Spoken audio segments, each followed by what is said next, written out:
Gotta love seeing elf notes actually doing something.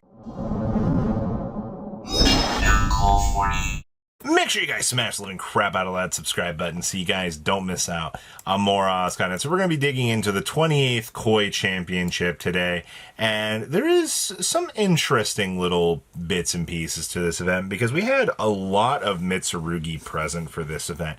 I don't hate seeing a lot of Mitsurugi. I mean, it justifies why certain decks in some of these events have been playing, you know, Dark World cards to try to answer the call of some of the BS to that. But yeah, I kind of get it. It's a little bit taxing in the form that it is taken.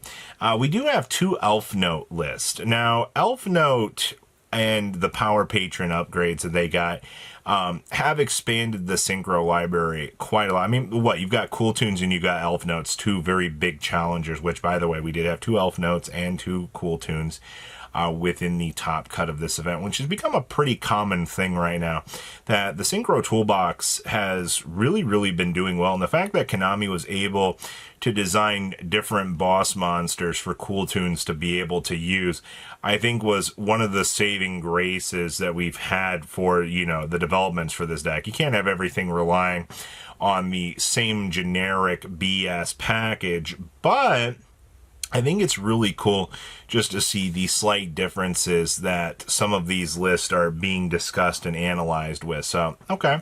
We did have a Radiant Typhoon challenger. Radiant Typhoon still remains, I mean, when you've got access to Featherstorm, why would you not want to be playing that list? You know, we've also got Draco Tale, which ends up still being a very solid contender.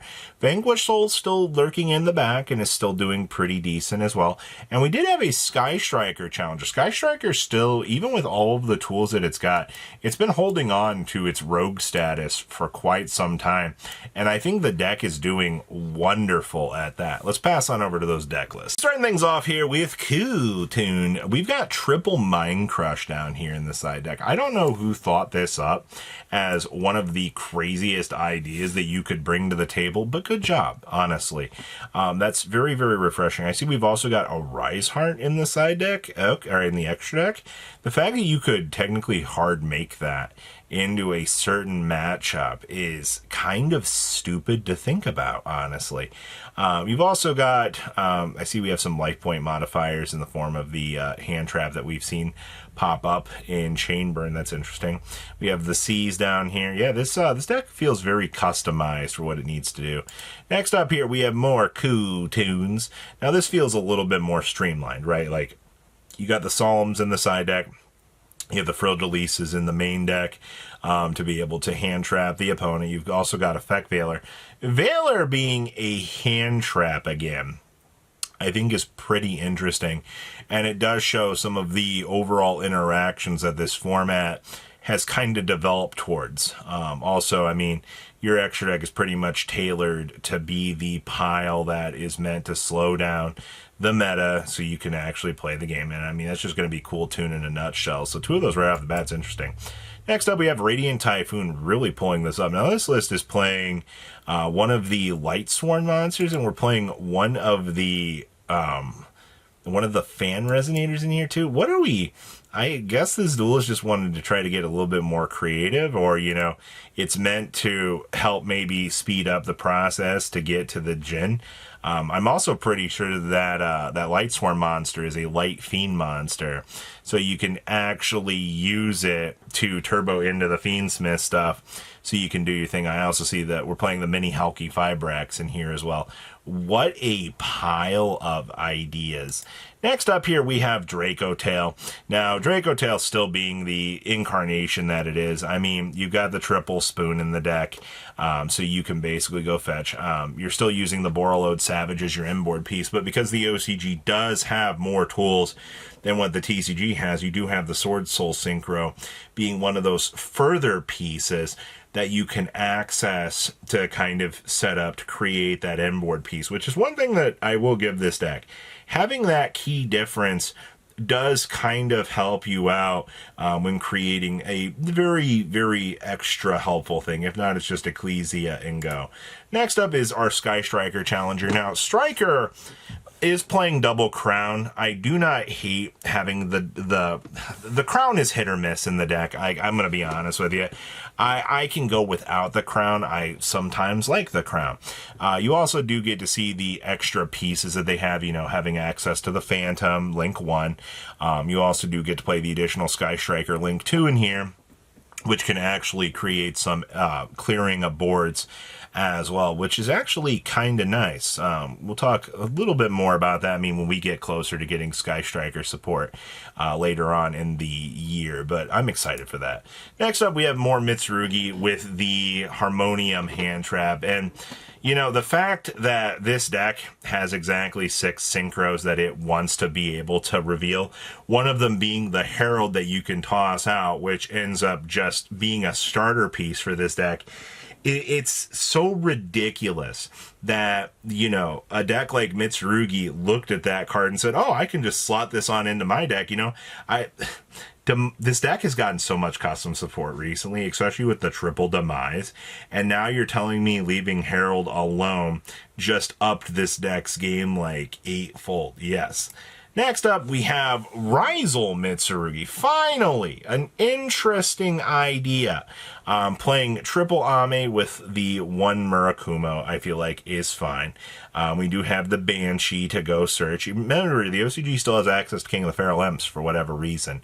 You know, having access to King of the Feral Imps for the turnaround, for the search, does kind of open up the consistency for this deck to be a little bit more powerful than normal. So yeah, if you're wondering, you know, why they're doing this, it's because 2 level 4s gets us access into the King of the Feral Imps so that we can keep going. Next up here, we have the Power Patron good stuff. Now, you can see we are playing 2 of the scale Power Patron just to be able to kind of access it, so you can do your thing. I also see that we are playing the new Dark Strike Fighter down in the extra deck as well. This is one of the few decks that did get access to the Dark Strike Fighter so that they could actually take advantage of it, which I think was actually really, really cool. You also do see we are playing the Chaos Archfiend in the extra deck as well.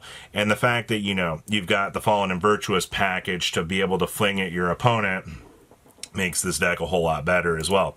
Next up, another one. Now this build is playing the Harmonium Dragon. I feel like that's a pretty common thing within these lists, is you do want to have access to that power card. And obviously, you know, it proves how strong being able to have access to that card actually is. Triple dimensional buried down on the side deck. This is where you do get to see the brows also coming in here and being additional fodder, but you also do get to see that Chaos Archfiend, the level 8 synchro, still doing wonderful things for this deck. I'm actually curious if the TCG will catch on to that. Next up, we have Vanquishal Power Patrons. Oh, well, this one is a new concept, and I guess the reason why you're wanting to look at this is because we can get access to ye olde Baron de Fleur as an end board piece. Now, why Vanquishal deserves to have Baron de Fleur sitting on their end board, well, it does get to be, you know, one of those more chaotic pieces that I feel like you want to have, right? And I mean, you're getting to slot in 4 additional fire monsters to the deck. You don't have to rely on the fire attacker to be that inboard piece. So, I mean, that's something to kind of think about with what you're able to work with. Okay. Next up is more Mitsurugi. Oh my god. Now, triple Harmonium yet again with triple demise. I mean, it's like the OCG just printed custom support for this deck. You know, they have 9 cards difference from us in the TCG. 3 of the Dominus, 3 of the Harmonium. And I mean, you're playing the Herald to be able to fling at the opponent for the guaranteed search off of the resolution of the thing. So, I mean, that's pretty important in and itself. We also do have the Code Igniter down here so that you can actually go through and do a ritual summon with that. So that's, you have, once again, all these different methods to making things work. And then our last list here is more of this, though this list is actually playing the Diviner of the Herald to be able to fling out the Herald. It's kind of interesting that the TCG invalidated Diviner of the Herald, because what are you supposed to send with the card now that, you know, we've lost particularly one of the best pieces for you to be able to work with? So, I mean, a lot of interesting choices have been made for this tournament. It definitely showcases the power of Mitsurugi as a whole and why that deck is very, very strong. So take a second to leave a comment down below. Tell me what you guys think, and I will see your beautiful faces back here in a day, guys. Patrons, thank you.